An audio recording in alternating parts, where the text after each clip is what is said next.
it's not a flaw in policy. I really think that this is a feature of the policy. As I write this video, we are currently in the midst of the Omicron wave of the COVID-19 pandemic. Hopefully, by the time I post this publicly, that wave will have crested and cases will be going down. Luckily, it looks as though Omicron is less virulent than previous variants. Given that another strain seems all but inevitable, hopefully new variations will continue to be less harmful, and this whole thing ends with another version of the common cold. There are, of course, individuals who have benefited from this virus. The pharmaceutical company Moderna has done quite well throughout this whole thing, and rightly so. They've created the most effective vaccine against COVID-19. I have received 3 doses of their vaccine. I've only had mild side effects, and despite being in close contact with multiple people who have tested positive, if I did indeed get COVID-19, I didn't even notice. This is the choice I thought was best for me. I don't know what's best for you, so I'm certainly not advocating for you to do anything.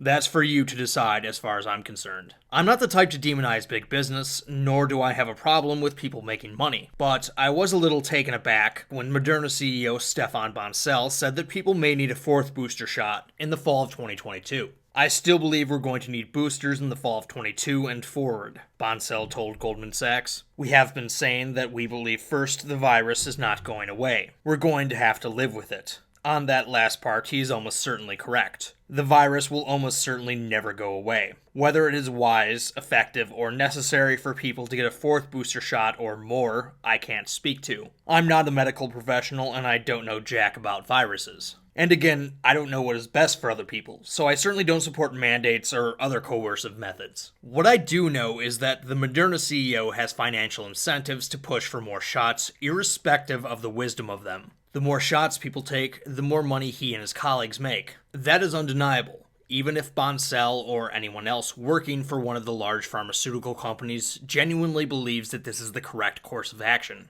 Pharmaceutical companies, like all companies, are motivated by profit. If they don't successfully turn profits, eventually they will be displaced by companies that do. Again, I don't have a problem with people making money, but I am willing to concede that the profit motive can create perverse incentives. Again, I don't know if that's what's happening here, but it is possible. Some people are, I guess, more cynical than I am. I've heard more and more people, particularly folks on the left, call for outright nationalization of the entire healthcare industry to get rid of the perverse incentives that exist within it. If you really believe that the big pharma is as greedy as could be, the healthcare system is as greedy as could be, and corrupt, and the health insurance system is the same, there's a very easy solution to all of it. Nationalize all 3 of those. Nationalize health insurance, nationalize health care, nationalize big pharma. Nationalize it. Because then you get rid of the profit motive. It's gone. It's gone. As I'm sure all of you know, currently, healthcare in America is entirely privatized. Healthcare isn't a game or a business. We deal with people's lives. Now, that's true, but in America, it is a business. And every part of healthcare has been privatized. So once you turn it into a corporation, they will maximize profit and chew up and spit out any actual human being in their path. So just understand, under our current system, there's no one coming to help you. And that's why our healthcare system is such a mess. I'm joking, of course, but as far as I can tell, Cenk is entirely serious. He's also completely wrong. About 1/3 of Americans are on government insurance. That includes Medicare, Medicaid, federal employee health benefits, and the VA. The last of which not only provides health insurance, but an entire healthcare system to go along with it. Never mind all of the people who have their premiums subsidized through Obamacare exchange programs, and all of the regulations, subsidies, and effective price controls that are entailed in our healthcare system. So yeah, it's not entirely privatized. Healthcare is arguably the industry outside of defense that is most closely tied to the federal government. This has only increased during the pandemic. Arguably, government involvement in the vaccine rollout has contributed to the moral hazard that Kyle and others are concerned about. The fact that vaccines are free at the point of service to people receiving them has been lauded by lots of people. We're really privileged to have them not just be free, but widely available. Of course, free at the point of service, or if you want to say paid for by the government, just means that you and I are still paying for it just through taxes. The goal of doing things this way was to get more people vaccinated, and I'm willing to bet that it succeeded to that effect.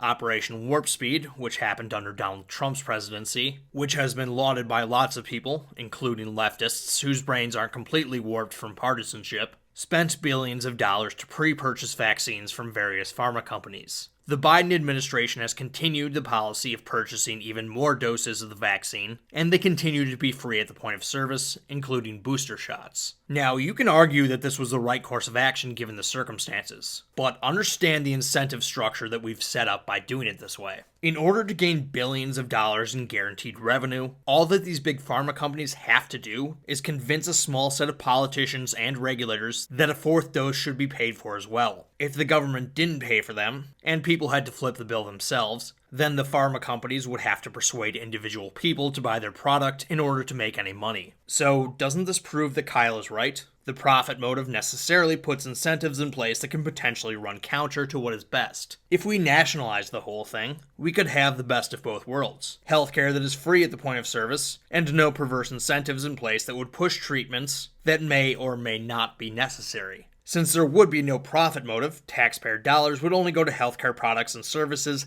that are wise and necessary, right? Well, there are a few problems with that. For starters, not every company involved in the healthcare industry is American. Merck, for example, one of the companies currently working on a treatment for COVID-19, is a German company. Somehow, I don't think that the Germans would take too kindly to the United States federal government forcibly seizing the American assets of one of their companies. But let's just say that we work it out with them in an orderly and peaceful manner. That still doesn't change the fact that nationalization wouldn't solve the problem Kyle thinks it will. Just because you get rid of the profit motive doesn't mean that you get rid of perverse incentives. This is something that a lot of people, not just folks on the left, don't seem to get. People who work for the government, or for nonprofits, don't magically stop becoming self-interested when the profit motive is taken away. It's funny because a lot of leftists do actually understand what I'm getting at here when they talk about the government in the context of it doing things they don't like. Recently, the socialist magazine Jacobin published an article arguing that the war on terror, launched during the George W. Bush administration, has been completely counterproductive. As Nick Terse writes, with the passage of the authorized use of military force, which was a law passed after 9/11 which granted the president the authority to use force against terrorist organizations, George W. Bush declared that America's war would not end until every terrorist group of global reach has been found, stopped, and defeated. Yet, after 20 years, 4 presidents, and invocations of the AUMF in 22 countries, the number of terrorist groups that threaten the security of U.S. nationals or national security has more than doubled. Anna Kasparian had a very interesting take as to why we got those results. The failures, and this is me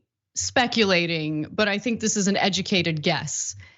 The failures of the war on terror, it's not a flaw in policy. I really think that this is a feature of the policy. I don't think that the United States government, I don't think the Pentagon, the Defense Department looks at these failures as, oh, wow, I think we need to maybe recalibrate our approach here.